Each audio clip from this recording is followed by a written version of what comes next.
Kardec ainda continuou perguntando na 845 lá. As predisposições instintivas que o homem traz ao nascer não são um obstáculo para o seu livre-arbítrio? Olha só, que pergunta capciosa, né? Ele perguntou se aquilo que a gente traz dentro da gente, como eu disse lá, as tendências, as dificuldades, né, aquelas possibilidades tolhidas todas que a gente tem dentro da gente, não são um empecilho para o exercício do meu livre-arbítrio? Aí a resposta da espiritualidade. As predisposições instintivas são as do espírito antes da encarnação. Então é coisa que a gente está trazendo de lá.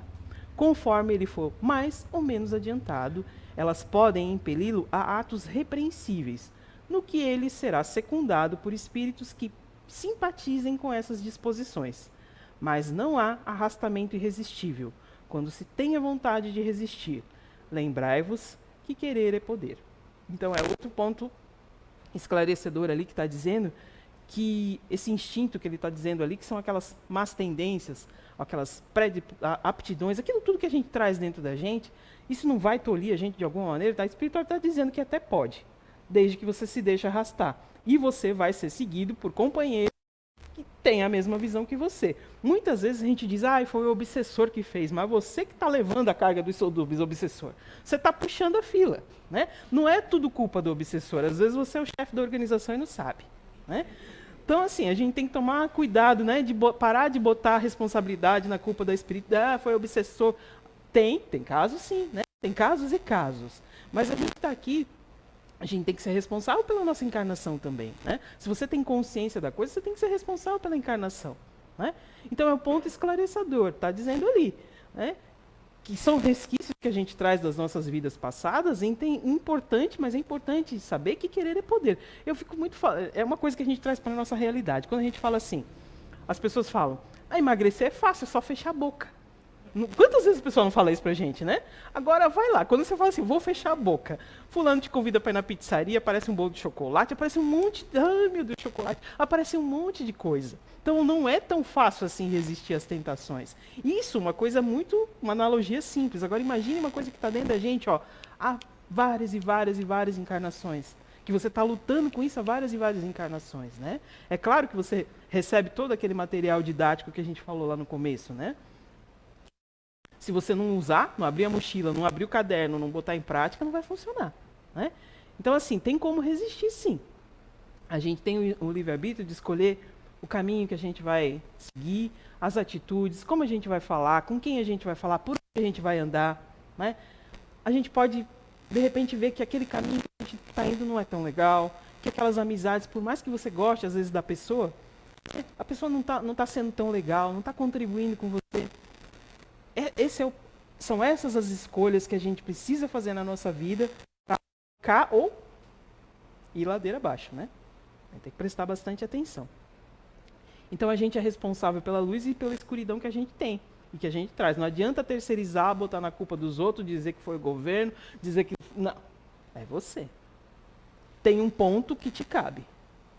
Até certo ponto te cabe. Dali para frente o outro vai responder, mas o ponto que te cabe é você que vai responder, né?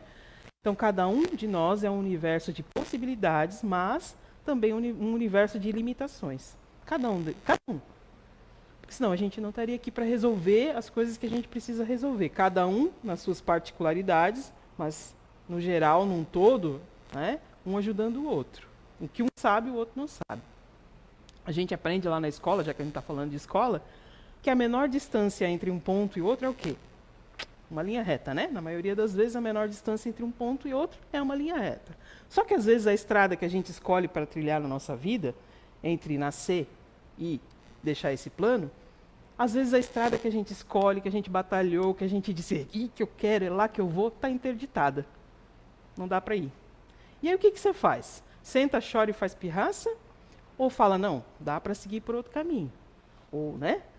Não vai forçar a situação, porque nada que é forçado resolve. Né? Dá para ir para outro caminho. Ou até que ponto esperar também, né? Tá vendo como é difícil fazer escolhas? Será que eu paro? Será que eu sigo outro caminho? Por onde é que eu vou? Aí, de repente, você, sei lá, se torna um pouco mais flexível e resolve seguir outro caminho. E, de repente, a tua estrada, que era assim, que você teve que fazer assim, se encontra lá na frente. Ou, de repente, no meio do caminho, você percebe que aquilo lá não é para você mais. Eu já estou em outra, aquilo lá não serve mais para mim. Não que seja ruim, mas já não me cabe, não me serve mais, né? E aí a gente percebe que, às vezes, a vida da gente, por determinados períodos, ou a gente vê que a vida de algumas pessoas parece um labirinto, sem saída.